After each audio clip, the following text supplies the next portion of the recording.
nama saya Putri Yulianti dengan nomor NIM 2008067, nomor absen 39. Halo, nama saya Diva Siti Ridania dengan nomor induk mahasiswa 2001477, absen 9. Hai, saya Dika Saputra dengan nomor induk mahasiswa 2006538. Hai, perkenalkan nama saya Yolanta Ijamasari dengan nomor NIM 2006565, nomor absen 30. Hakikat tugas perkembangan. Tugas-tugas perkembangan adalah tugas-tugas yang harus dilakukan, dipecahkan, dan diselesaikan oleh setiap individu dalam tahap-tahap perkembangannya, agar individu tersebut menjadi bahagia. Apabila seseorang tidak dapat menyelesaikan tugas-tugas perkembangan dalam batas periode perkembangan dengan baik, orang tersebut akan merasa kurang bahagia dan mendapat kesulitan dalam menghadapi tugas-tugas atau pola tingkah laku periode berikutnya. Tugas-tugas perkembangan tersebut beberapa di antaranya muncul sebagai akibat kematangan fisik, yaitu 1. Sebagai petunjuk bagi individu untuk mengetahui apa yang diharapkan masyarakat dari mereka pada usia-usia tertentu. Yang kedua, memberikan motivasi kepada setiap individu untuk melakukan apa yang diharapkan oleh kelompok sosial pada usia tertentu sepanjang kehidupannya. Dan yang ketiga, menunjukkan kepada setiap individu tentang apa yang mereka hadapi dan tindakan apa yang diharapkan dari mereka jika nantinya akan memasuki tingkat perkembangan berikutnya. Permasalahan dalam tugas-tugas perkembangan. Berikut beberapa contoh permasalahan dalam tugas-tugas perkembangan peserta didik. Yang pertama, peserta didik yang sulit atau lama memahami suatu materi. Yang kedua, peserta didik yang kurang atau tidak pandai. Yang ketiga, peserta didik yang nakal. Yang keempat, peserta didik yang malu.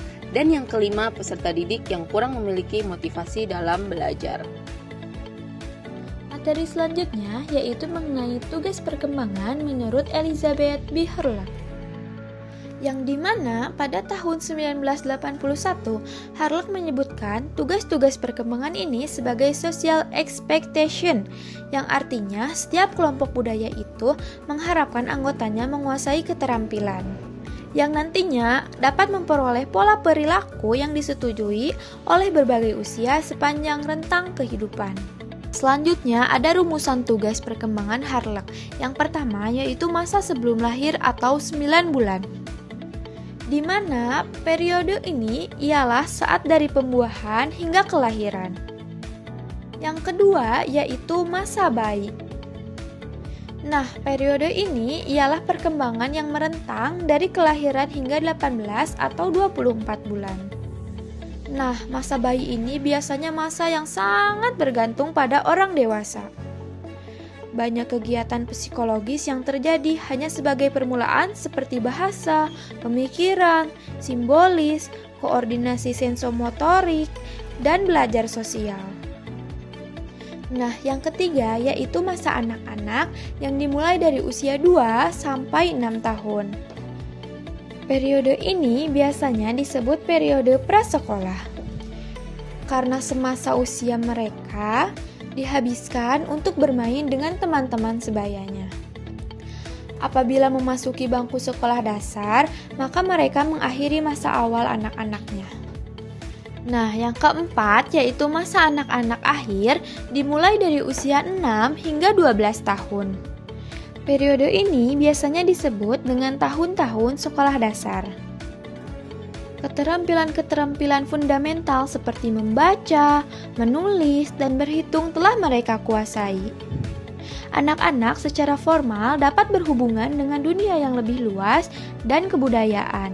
Prestasi menjadi tema yang lebih sentral dari dunia anak dan pengendalian diri mulai meningkat. Yang kelima yaitu masa remaja yang diawali dari 15 sampai 21 tahun. Masa remaja bermula pada perubahan fisik yang cepat, pertambahan berat dan tinggi badan yang drastis, perubahan bentuk tubuh, dan perkembangan karakteristik yang sesuai dengan usia mereka. Nah, pada saat perkembangan ini, pencapaian kemandirian dan identitas sangat menonjol, seperti semakin logis, abstrak, dan idealis, dan semakin banyak juga menghabiskan waktu dengan teman-temannya. Yang keenam yaitu masa dewasa awal yang diawali dari usia 21 hingga 40 tahun. Ini adalah masa pembentukan kemandirian pribadi dan ekonomi, masa perkembangan karir, masa pemilihan pasangan, belajar hidup dengan baik dan akrab, memulai keluarga, dan mulai mengasuh anak. Masa yang ketujuh yaitu masa dewasa madya yang diawali dari usia 40 sampai 60 tahun. Nah, masa ini adalah masa untuk memperluas keterlibatan dan tanggung jawab pribadi dan sosial, seperti membantu generasi berikutnya, menjadi individu yang berkompeten, dewasa dan mencapai, serta mempertahankan kepuasan dan karir. Nah, masa yang ke-8 yaitu masa usia lanjut yang diawali dari 60 tahun ke atas. Yang dimana masa ini ialah periode perkembangan yang bermula pada usia 60 tahun, 70 tahun, dan berakhir pada kematian. Masa ini adalah masa penyesuaian diri atas berkurangnya kekuatan dan kesehatan, menatap kembali kehidupannya, pensiun, dan penyesuaian diri dengan peran sosial baru. Sekian yang dapat saya sampaikan, terima kasih. Saya, Dika Saputra dengan nomor induk mahasiswa 2006538 dan nomor absen 30 akan memaparkan pematerian selanjutnya. Sebelumnya, perlu kita ketahui bersama bahwasannya ada banyak para ahli yang menyatakan teorinya terkait tugas perkembangan. Namun, yang akan saya paparkan di sini adalah tugas perkembangan menurut Robert J. Heffighertz. Sebelumnya, apakah teman-teman di sini sudah mengetahui siapa sih sebenarnya Robert J. Heffighertz ini? Jadi teman-teman, Robert J. Heffighertz ini adalah seorang profesor pendidikan di Universitas Chicago sejak tahun 1941. Ada beberapa fakta menarik dan luar biasa nih yang dimiliki oleh Robert J. Heffighertz itu sendiri. Kira-kira apa aja sih? Yuk kita bahas mulai dari fakta yang pertama. Fakta yang pertama yaitu Heffighertz pernah menerima gelar BA dari Ohio Wesleyan dan gelar PhD dari Universitas Ohio. Kemudian fakta yang kedua, Heffighertz merupakan asisten profesor ilmu kimia dan asisten ilmu fisika. Dan fakta yang terakhir yaitu fakta yang ketiga adalah Heffighertz pernah meraih gelar sebagai profesor kehormatan pendidikan sains yang diperolehnya di Universitas Ohio. Nah, dari beberapa penghargaan serta profesi yang pernah ia jalani, di sini kita dapat menyimpulkan bahwasannya ternyata seorang Heffighertz ini adalah seorang ahli yang berasal atau menguasai bidang sains. Hal itu bisa kita buktikan dari beberapa penghargaan dan profesi yang dijalaninya. Sehingga di sini kita bisa mengenal lebih jauh atau lebih dekat bahwasanya Robert J. Heffighertz ini adalah seorang ahli bidang sains. Gimana teman-teman? Sudahkah sekarang kalian mengenal sosok Robert J. Heffighertz ini? Sudah ya, kita sudah selangkah lebih dekat gitu ya dengan sosok tokoh Robert J. Heffighertz. Mari kita lanjut ke pembahasan selanjutnya, yaitu pada tahun 1943, ternyata Robert J. Heffighertz berani memperkenalkan teorinya yang membahas tentang tugas-tugas perkembangan, yang mana di dalamnya meliputi keahlian, pengetahuan, fungsi, ataupun sikap yang biasanya diperoleh individu selama masa kehidupan tertentu. Kemudian, menurut teori ini juga ada 3 persyaratan yang harus dipenuhi agar seseorang dapat berkembang dengan benar. Kira-kira apa aja sih persyaratannya? Persyaratannya adalah yang pertama, kematangan fisik, yang kedua, harapan budaya, dan yang ketiga, nilai perorangan. Selanjutnya, berdasarkan teorinya, Heffighertz juga mengungkapkan makna terkait tugas perkembangan itu sendiri. Menurutnya, tugas perkembangan adalah tugas yang muncul pada atau sekitar periode kehidupan individu tertentu, pencapaian yang sukses yang mengarah pada kebahagiaannya dan keberhasilan dengan tugas-tugas selanjutnya. Sementara kegagalan menyebabkan ketidakbahagiaan pada individu, ketidaksetujuan oleh masyarakat, dan kesulitan dengan tugas-tugas selanjutnya. Kemudian, dalam teorinya, Heppigerts juga merumuskan beberapa tugas perkembangan yang dibagi ke dalam beberapa masa. Mulai dari masa bayi dan kanak-kanak awal, kemudian masa kanak-kanak akhir, berlanjut ke masa remaja, masa dewasa awal, masa setengah baya, dan masa tua. Nah, kira-kira apa aja sih tugas perkembangan yang dirumuskan oleh Heppigerts dalam setiap masa tersebut? Penasaran bukan? Mari kita bahas satu persatu. Pembahasan yang pertama adalah masa bayi dan kanak-kanak awal. Di sini, Heppigerts merumuskan beberapa tugas perkembangan, yaitu pada masa ini seseorang akan belajar berjalan, belajar memakan makanan padat seperti nasi, buah-buahan, sayuran, dan sebagainya, akan belajar berbicara, akan belajar mengendalikan bagaimana caranya membuang air kecil dan besar, akan belajar membeda-bedakan jenis kelamin, mana yang bisa disebut laki-laki, mana yang bisa disebut perempuan. Kemudian akan memperoleh keseimbangan fisiologis, akan dapat menyusun berbagai konsep sederhana tentang realitas sosial dan realitas fisik, akan belajar juga bagaimana caranya menjalin hubungan secara emosional antara dirinya dengan orang tua, saudara-saudara, dan lainnya. Dan yang terakhir, seseorang akan belajar bagaimana caranya membedakan antara hal yang benar dengan hal yang salah, serta mengembangkan kata hati. Pembahasan yang kedua adalah masa kanak-kanak akhir. Di masa ini, Heppigerts merumuskan beberapa tugas perkembangan, yaitu pada masa ini, seseorang akan belajar keterampilan fisik yang diperlukan dalam permainan ringan atau mudah. Kemudian, seseorang akan membentuk sikap-sikap yang sehat terhadap dirinya demi keperluan organismenya yang sedang tumbuh. Kemudian, seseorang akan belajar bergaul dan bermain dengan teman-teman seusianya, akan mulai menemukan peranan sosial yang cocok bagi dirinya sebagai pria atau wanita, akan mengembangkan keterampilan-keterampilan dasar dalam membaca, menulis, dan berhitung, akan mengembangkan konsep-konsep yang diperlukan dalam kehidupan sehari-hari, akan mengembangkan kata hati, moralitas, dan tata nilai, akan mengembangkan sikap-sikap dalam memandang kelompok-kelompok sosial dan lembaga kemasyarakatan, serta yang terakhir, seseorang akan menemukan kebebasan pribadinya. Pembahasan yang ketiga, kita masuk ke masa remaja. Di masa ini, Heppigerts merumuskan beberapa tugas perkembangan, yaitu pada masa ini seseorang akan menjalin hubungan-hubungan baru dengan teman-teman sebaya, baik sesama jenis maupun lain jenis. Kemudian akan menerima keadaan fisiknya dan menerima peranannya sebagai pria dan wanita. Lalu menginginkan dapat berperilaku yang dapat diterima di masyarakat, akan memperoleh kebebasan secara emosional dari orang tua dan orang dewasa lainnya, akan menyiapkan karir dalam bidang ekonomi dengan suatu jabatan atau pekerjaan, akan mempersiapkan diri untuk memasuki masa pernikahan dan hidup berkeluarga, akan mengakui suatu tata nilai dan sistem etika yang membimbing segala tindakan dan pandangan.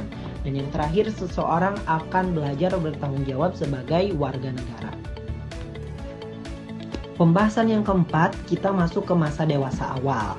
Nah, di masa ini, Heppigerts juga merumuskan beberapa tugas perkembangan, yaitu pada masa ini seseorang akan mendapatkan suatu pekerjaan, akan memilih pasangan hidup, akan belajar untuk hidup bersama sebagai suami istri, akan mulai hidup berkeluarga, akan mengasuh dan membimbing anak, akan memimpin sebuah rumah tangga, akan bertanggung jawab sebagai warga negara yang baik, dan yang terakhir, seseorang akan memperoleh kelompok sosial yang cocok dengan nilai hidup dan pahamnya. Selanjutnya pembahasan yang kelima yaitu mengenai masa setengah baya. Di masa ini, sama seperti masa-masa yang lain, Heppigerts juga merumuskan beberapa tugas perkembangan.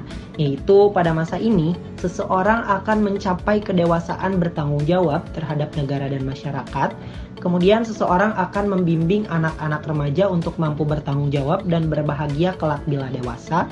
akan mengembangkan kegiatan-kegiatan pengisi waktu kosong sesuai dengan keahlian dan keinginan, akan menciptakan hubungan suami istri yang serasi, akan menerima dan menyesuaikan diri dengan adanya perubahan-perubahan fisiologis pada usia setengah baya, akan mencapai dan mengutamakan penampilan yang memudahkannya dalam karir profesional, dan yang terakhir seseorang akan mulai menyesuaikan diri dengan kehidupan orang tua yang lanjut usia.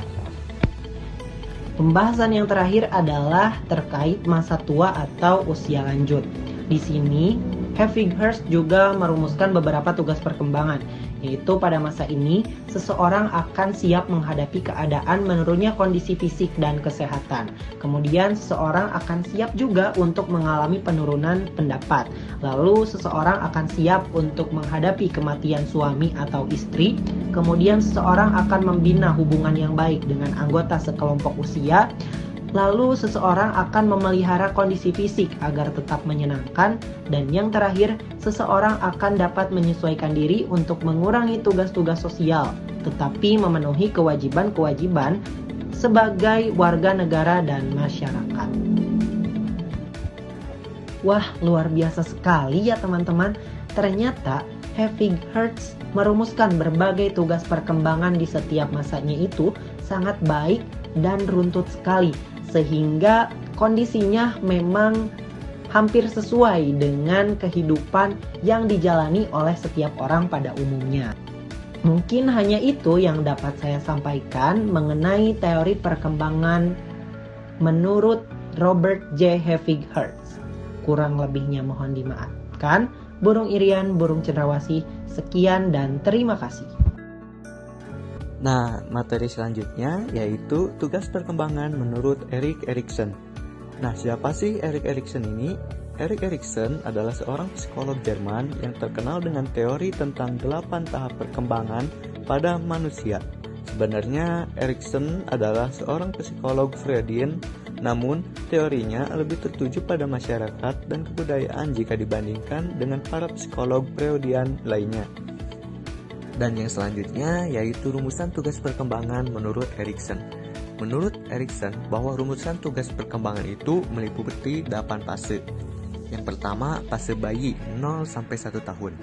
Krisis atau konflik utama yang dialami pada fase ini adalah rasa percaya diri serta curiga, di mana pada tahap ini berperan besar dalam menentukan apakah dia akan mudah percaya atau curiga kepada orang lain. Orang yang paling berperan penting pada fase ini adalah ibu atau orang lain yang berperan sebagai ibu. Kemudian yang kedua yaitu fase kanak-kanak 18 bulan sampai 3 tahun. Krisis utama yang dialami pada fase ini adalah otonom serta malu-malu, di mana fase ini banyak menentukan rasa percaya diri dari sang anak saat beranjak dewasa nanti. Pada fase ini, sosok yang paling berperan penting adalah kedua orang tua atau sosok yang dianggap orang tua. Kemudian yang ketiga yaitu fase awal anak kecil 3-5 tahun. Pada fase ini, seluruh anggota di keluarga sang anak sangat berperan besar dengan pertumbuhan sang anak. Krisis emosi yang paling dirasakan pada fase ini adalah inisiatif serta rasa bersalah. Disinilah sang anak belajar banyak mengenai apa yang boleh dan tidak boleh serta mencoba untuk mengerjakan segala sesuatu sendiri. Aktivitas atau perilaku utama yang menonjol pada fase ini adalah bertambahnya kosakata yang dikuasai dan mulai melakukan interaksi dengan kelompok sebaya. Namun, pada fase ini anak-anak cenderung merasa bersalah dan minder yang diekspresikan dengan menjauhi kelompok atau menangis. Kemudian yang selanjutnya yaitu fase anak kecil 5-13 tahun. Pada fase ini, krisis utama yang dialami adalah rasa percaya diri serta rendah diri, terutama ketika berada dalam kelompok sebaya. Hal ini juga didasari oleh fakta bahwa pihak yang sangat berperan adalah sekolah dan tetangga, di mana komunitas anak tersebut sudah meluas dan tidak terbatas pada anggota keluarga lagi. Pada fase ini, sang anak cenderung lebih aktif secara fisik dan lebih kompetitif sehingga mereka lebih menyukai aktivitas yang bersifat kompetitif seperti olahraga, game, dan lain-lain. Namun, perlu berhati-hati karena pada fase ini sang anak akan sangat aktif dan sangat marah jika ada pembatasan. Selanjutnya, fase remaja 13-21 tahun. Fase ini adalah fase paling banyak menghabiskan tenaga bagi orang tua karena pada saat ini krisis utama yang dihadapi adalah identitas serta kekacauan peran, di mana mereka sedang berusaha mencari jati diri dan memiliki emosi yang tidak stabil. Sosok yang berperan pada fase ini adalah kelompok dan model kepemimpinan, sehingga di fase ini sang anak akan mudah terbawa emosi kelompok dan nekat melakukan aksi berbahaya atas nama kelompok. Pada fase ini juga sang anak memiliki hasrat seksual yang lebih aktif, sehingga patut diberikan pengertian yang baik mengenai hubungan seksual. Selain itu, keinginan untuk mencari identitas dan menjadi sosok yang berguna membuat mereka marah jika harus tergantung pada orang lain. Nah, yang selanjutnya yaitu fase dewasa 21-40 tahun. Setelah melewati fase remaja, kini sang anak telah menjadi dewasa dan memiliki emosi yang lebih stabil.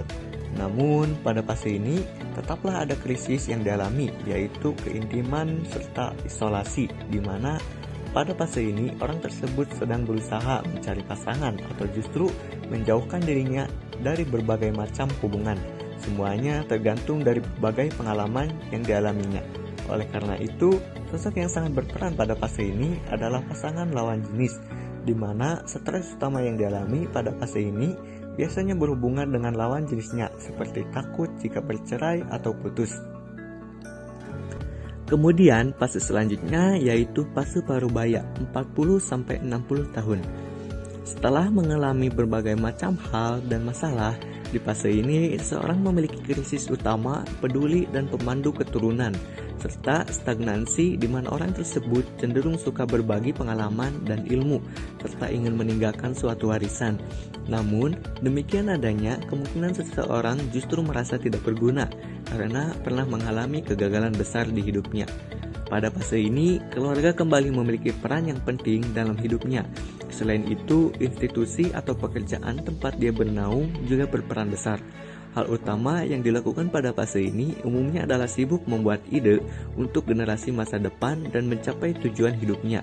Sedangkan hal yang dapat membuatnya sangat stres adalah adanya interupsi pada pekerjaan dan perpisahan keluarga. Kemudian yang terakhir yaitu fase lansia 60 tahun ke atas. Nah, akhirnya tibalah kita pada fase akhir kehidupan manusia, yaitu fase lansia, di mana krisis utama yang dialami pada fase ini adalah integritas serta putus asa. Rasa integritas cenderung muncul karena adanya rasa tanggung jawab yang besar akan peran yang dihadapinya selama masa muda. Sedangkan seringkali rasa putus asa ini muncul karena perasaan kecewa atas ketidakberhasilan yang pernah dialaminya. Pada fase ini, sosok yang berpengaruh adalah siapapun yang dapat membuat dirinya merasa berguna. Oleh karena itu, untuk kamu yang memiliki lansia di rumahnya, usahakanlah untuk selalu mengucapkan terima kasih untuk segala bantuan yang diberikannya, meski sekecil apapun itu. Karena ucapan terima kasih tersebut membuat seseorang merasa dirinya berguna. Nah, itu dia penjelasan tugas perkembangan dari kami. Kurang lebihnya mohon maaf. Wassalamualaikum warahmatullahi wabarakatuh.